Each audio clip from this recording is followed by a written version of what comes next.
Hi, everybody. Welcome to Discovery.com. I'm Joseph Boyle, Discovery Channel's executive producer of Naked and Afraid. And tonight we are talking Quintana Roo. Quintana Roo? Quintana Roo. I'm not sure.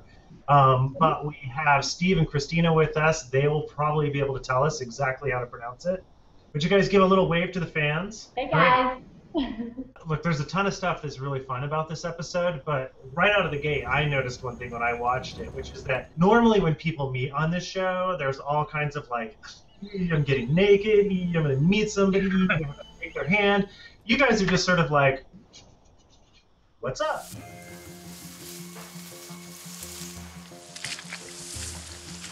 Hello. How's it going? Good. I'm Christina. Christina, Steve. Yes. Steve, nice to meet you. Why were you so comfortable meeting somebody naked? You know, it's a natural part of being a human.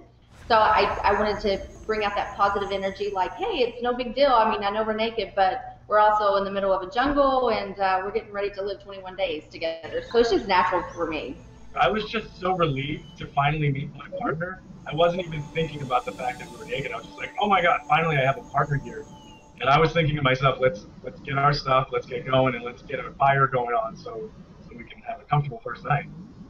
Well, I don't know if there's any such thing as a comfortable first night on Naked and Afraid, but let's talk about your location. What was the single hardest thing about the location? For me, it was the fleas that came out at night, that came out of the grounds. That was miserable because we didn't get any sleep whatsoever. And Steve could probably say yes on that because I would not let him sleep because I was bitching the whole time about how bad it was hurting. Oh my God, holy shit, that hurts. I know. I hear every time one gets you. That's right. She yelled at every mosquito. It's like it's sort of like a mini marriage, maybe. Like if I'm going to be miserable, you're going to be miserable too. Is that kind of what was going on? Exactly. And Christina, what is it about your background that you felt really prepared you for going into this situation? I didn't, I was hungry as a child. There was many times that I went to bed without food, and I thought that was hunger. I've never experienced hunger until I did the show. It was like someone was ripping my stomach apart. I was like begging, the production and the crew I wanted to lick an almond. I just wanted to lick salt off an almond. And they were like, nope, can't do it. So it was just really, really intense. Hey, Steve, what about you? Like you hit a breaking point. You became not positive Steve. What was your darkest moment out there? I don't know that I've had a specific dark moment. I think for me, the biggest challenge was handling Christina every day. I just don't think you have any capacity to understand how someone else feels, and that blows my mind for someone who says they're so positive.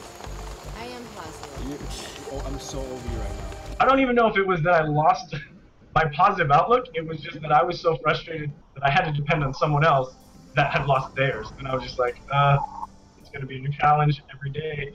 What mood is Christina in? Is it going to be a good one today? Am I going to get like 3 hours of smiley happy? Or is it going to be crying? Or is it going to be angry? So it was kind of that mentality that I was dependent on her mood in order to know how my next day was going to be. Christina, you present yourself as a tough nut. Like you're hard, you had a tough life, but then this challenge brought out things in you emotionally that I don't think that maybe you were even prepared for. Yeah, it was really surprising for me because I am not an emotion person.